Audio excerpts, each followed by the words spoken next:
and the showbiz stuff of the morning. Every Friday at this time, we have a chance to check in with Mom, and Mom tells us if there's anything good at the box office this weekend. From the website moviemom.com. It's the Movie Mom, Nell Minow. Happy Friday, Mom. How are you? I am just great. You know, it's really interesting that I think this month we have more and better movies about smart people than we've ever had all at once before, ever. Because last week we had, of course, the robotics nerds of Big Hero 6. This week we have got Stephen Hawking in The Theory of Everything. Next week, the true story of the incredible computer genius Alan Turing. Wow. And then we balance all of that out with Dumb and Dumber 2. Yeah. Okay.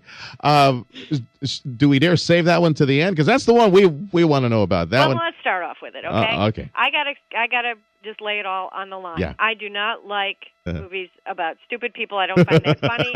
I do not like slapstick, and I especially do not like bathroom humor. If you like those three things, you are in heaven. Okay, we're there then. Okay, right. Terrific. But let me just say this. Yeah. To me, it's 20 years since the first one. They're old. It reminded me of the Three Stooges movies, not the ones with Shemp and not the ones with Joe Besser, but the ones at the very, very end with Curly Joe, where you're just like, give it a rest, guys. Okay. Let me ask you this, Mom. Lots and lots and lots of really disgusting humor. I laughed 3 times. Those were the only 3 jokes that were not completely Did you disgusting. like the original? No. Okay. Jeez, there we go. No, that's what I'm explains it. putting out there for you. But let me say this, though. It is rated PG-13, which is insane because it's extremely raunchy. And so parents, first of all, your children will lose IQ points if you let them see this movie. And second, they will be... Well, that was the point, wasn't it? If you think a snot bubble is hilarious, then this is your movie. If you think some guy sticking his fingers... Yeah, never mind. I don't know, Mom. It's unfortunately, some local public schools have done enough. I understand that, and I'm just saying this is not my humor. If this is your humor, fine, but please do not let anybody under like 16 or 17 see it. And Really? I feel morally obligated as a professional to say that if you are going to go see it, do stay through the credits because there is a scene at the end with one of the characters from the first movie. Okay. As I was telling Tim earlier, last hour, I said, look, we got to ask Mom if she liked the original, because if she hated the original and really hates this one, then it's probably even that's a good sign. As good or even Well, I sat raunchier with somebody who loved the original and didn't like this one. So. Oh, okay. Oh, that's dear. okay. But yeah, no, I understand She's that just people trying to have spoil it different for us. senses Yeah. of humor. I like, wit and, okay. Sometimes All right. we need to relax that muscle, So Mom. you're Really. saying the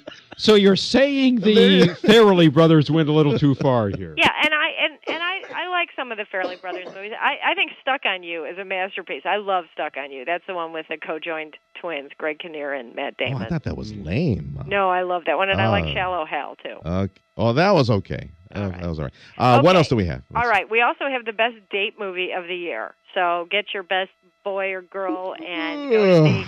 I know, Beyond the Lights. It's a wonderful throwback to the great romances of the 40s and 50s. It's about a pop star. Let me just say, she's very sexy. She's a pop star. Her mother is very, very ambitious, trying to exploit her by getting her to take her clothes off and stuff like that. And she's on the brink of superstardom. And then she meets a cop who is her security detail. And think like My Bodyguard, The Bodyguard, or The Rose with Bette Midler. Yeah. But Gugu Mbatha-Raw is one of the most gorgeous human beings on earth. So is Nate Parker, the two people who star in this film. When he took his shirt off in the theater, there was an audible... Oh, my God. Hey, Mom, you want to hear the most annoying sound in the world? Yeah. Yeah, that joke is in this movie, too. Okay. Also this week, we have Steve Carell in a role that they say may get him an Oscar nomination. It's called Foxcatcher. Really? It's a true story of one of the wealthiest men in the world who murdered an Olympic athlete, a gold medal winning wrestler. And this really did happen. The 2 wrestling brothers are played by Channing Tatum and Mark Ruffalo. Steve Carell, unrecognizable under a fake nose and just a completely different demeanor. I have to say the movie did not work for me at all. I was really looking forward to it because I really am interested in the story and I liked everybody associated with it.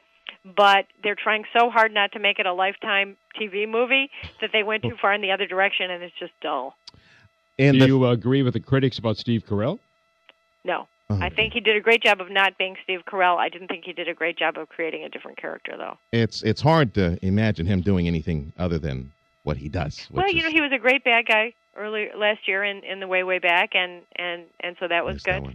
Also this week, as I said, we've got The Theory of Everything, a terrific movie about Stephen Hawking. That looks really good on preview. That is awesome, and it's really about an incredible marriage. It's based on the book written by his first wife, and it's about what happened and how loving they were with each other, how supportive, how difficult it was.